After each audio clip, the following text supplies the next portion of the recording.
What's going on, everybody? Welcome back to the show. This is the Mental Breakdown. I'm your host, Joey Velez, coming at you on a nice Sunday morning here in Wichita Falls, Texas.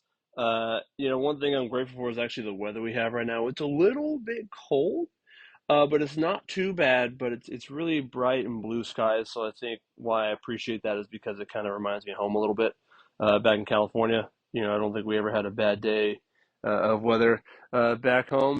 So when we get weather like this, it just feels nice to kind of just sit outside and just kind of let the wind brush against your brush against my body. And it feels really good. So it feels really nice. So I'm really really appreciative of that. But I think one thing that you hear a lot, and maybe it's more of like a myth, or not necessarily a myth, like a buzzword that coaches say, that people say when people are struggling, is they tell them to be brave.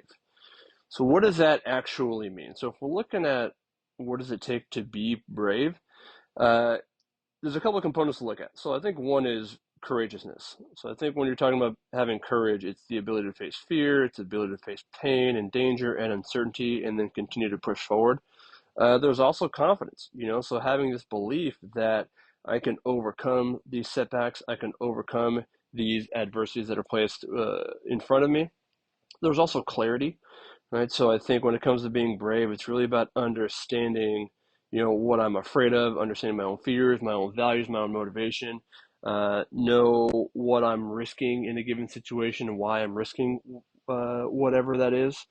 But then there's also compassion, right? So I think it's more related to the self, but it's really about being open to experiencing fear, pain, roadblocks, adversity, etc.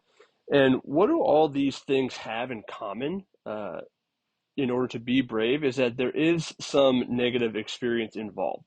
So if we're looking at what it takes to be brave, it's about having and showing a mental or moral strength to face these specific situations. So something we value in society is being brave while condemning fear and not trying to be afraid, but one can't exist without the other. Right. So if we're talking about how does one truly be brave, is you have to face some level of fear, some level of challenge in order to showcase that bravery. So if we're talking about how to be brave, I think first and foremost, it starts with changing our relationship, specifically with fear, with danger, with anxiety. If we're having those danger signals that are going off in our brain, well, all that's really doing is just protecting you. It's not telling you that you're doing anything wrong. It's just alerting you that this situation is something to pay attention to. So just like a parent watching their child on the playground, right? Like they're walking up the ladder, and you as a parent, you're kind of standing right behind them, making sure they don't fall. You don't know that they're going to fall, but you're kind of sitting there just in case they do, right? So like the danger is kind of there just to protect us, just to kind of put our antennas up that something might be going wrong.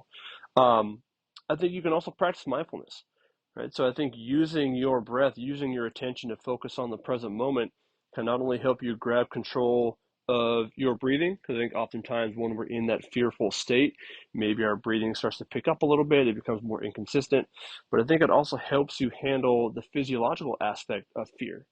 If that fight or flight is kicking in too hard or too much, then what's going to happen is my heart rate, my anxiety is going to rise, right? So what being more mindful and focusing on being present, focusing on your breath may allow you to grab control of those two aspects. Maybe it doesn't necessarily eliminate them, but maybe you're still able to press forward no matter what it is that you're doing. But then finally, it's about choice, right? So identifying actionable steps that I can take to help me keep moving forward in the face of fear. Like, yes, I am afraid that I'm going to step to the free throw line and miss both of these free throws with the game on the line. But what I can do is focus on my form, focus on my technique, and tell myself that, like, hey, you can do this, you got this, you can handle this moment. So I think when it comes to truly being brave, you have to experience some sort of fear, some sort of challenge, some sort of pressurized moment in order to fully showcase your bravery skills.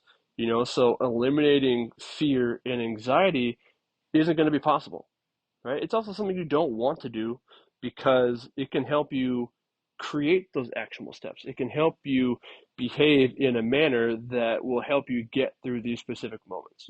So it's more about how to live with fear how to be brave to make more effective decisions in that moment. Okay, and that's what I have for you all today. Thank you all for your time. As always, a little bit of a quicker episode today, but just wanted to get the message out. I hope everybody's having a great weekend. Hopefully, you finish the weekend strong with the holiday coming up. Don't forget to go to the podcast, download, and share it with your friends. Don't forget to like, rate, and review the podcast so we can continue to build the platform, build the message. And don't forget, today's a great day to make an impact on someone's life. All right, y'all. Have a good one.